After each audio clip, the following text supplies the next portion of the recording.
Alright guys, welcome back to another video. Know already what this video is going to be about. We're gonna test some speeds.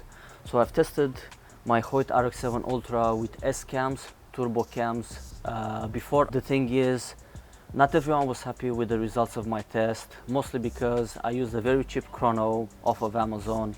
I didn't really show the video of me shooting the bow through the chrono. I needed to make something more conclusive, to prove it to myself and to you guys that these tests are done in real life. I'm not sponsored by anyone. This is just an unbiased result. Maybe I'm just biased because I really like my bow, but other than that, I just want to see how fast it is, and I'm gonna test it with hunting arrow weights. I have two arrows here. First, it's an gold tip airstrike 300 spine, 60 grain insert with 125 grain point. 4 tack vanes, 225 drivers, and I have this a deep power lighted knock for 5mm arrows. This weighs around 20 grains, so the total weight of this arrow is 442 grains. So this is a decent arrow weight for hunting, in my opinion, probably for most of you guys out there as well. The second arrow I'm gonna test it with is an Eastern Axis 5mm. I think this is a 340 spine. I just borrowed this from my friend. Has a standard hit insert which weighs probably around 20 grains, 100 grain point, 3-inch X vanes with a pin knock and gold tip mini HD knock. This arrow weighs just about 512 grains, so this is again a really good hunting arrow too.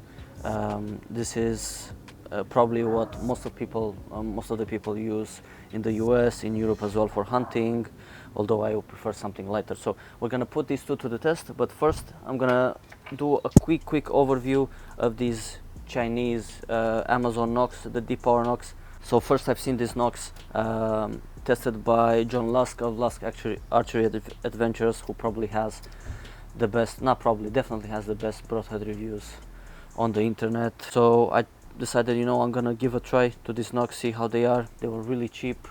They were around $16-17 plus shipping over here to the UK. So I'm just gonna show you guys a quick reel of the nocks, and then I'm gonna put it through the test by shooting it through the chrono with my Hoyt RX-7 Ultra Turbo.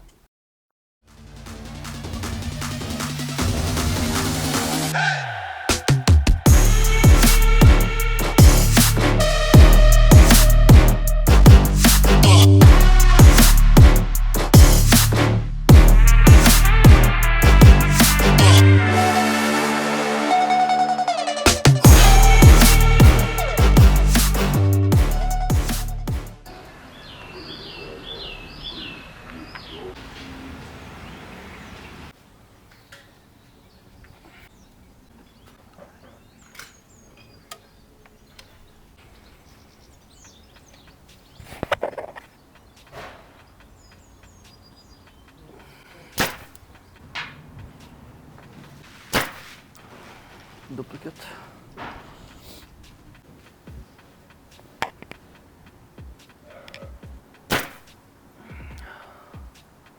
Duplicate again, 291.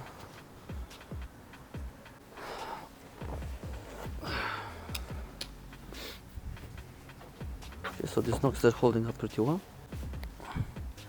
And it's off. Nice.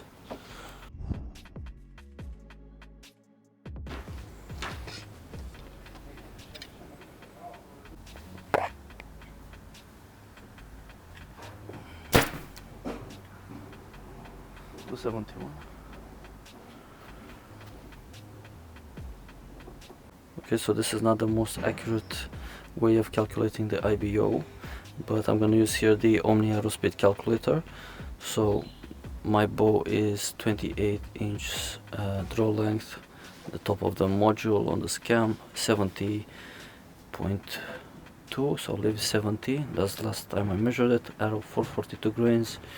Weight on string will say 20 grains. I have a D-loop and an 8 grain pip sight, so that's not a lot. Arrow speed, so we have 291 3 times, average 291. The IBO rating should be for the bow 348 feet per second. That's just crazy for this kind of bow.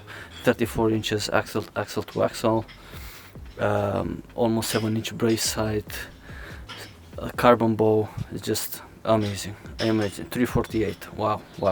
The other heavier arrow I have, the one that I borrowed from my friend, shoots a match to the 512 grains arrow, and let's see, so put 70 here. That's the IBO rating, 351. So these turbo S cams, they actually make a difference on this bow. This is absolutely crazy. I honestly didn't expect this kind of results. Wow, for 70 pounds, 34 inches axle to axle. I talk a lot about this bow and I just praise it so much, but honestly, this is probably the best balance between speed and forgiveness that you can get on a bow. I know other manufacturers have others as well, like the PSC with the Mach 34. In terms of carbon, probably this cam is not a stiff drawing cam. I'm just drawing 70 pounds. 28 inches is the top of the module. I'm freezing here. So it's at the top of the module. It's a bit stiffer on the first part of the draw. Literally just eases into the valley. The valley is really short. I have it on 80% let off right here. Maybe I should have mentioned also 80% let off. If you feel that makes a difference in its speed, maybe I should have it on 85. Could have been a bit faster. Some bows that are a bit faster on 85% let off. It's a bit more draw length, as they say. But this is absolutely crazy. So it's quiet. It shoots great. Honestly, doesn't have any real vibration, whatever you call it. I really wanted to do a proper retest, show everyone real life average of 3 arrows, what the speeds are. You want to go into this conversion. I don't think Hoyt actually offers it. You cannot do it on the new RX-8 bows because the Z1S cams or the twin turbo cams, they use a different axle size.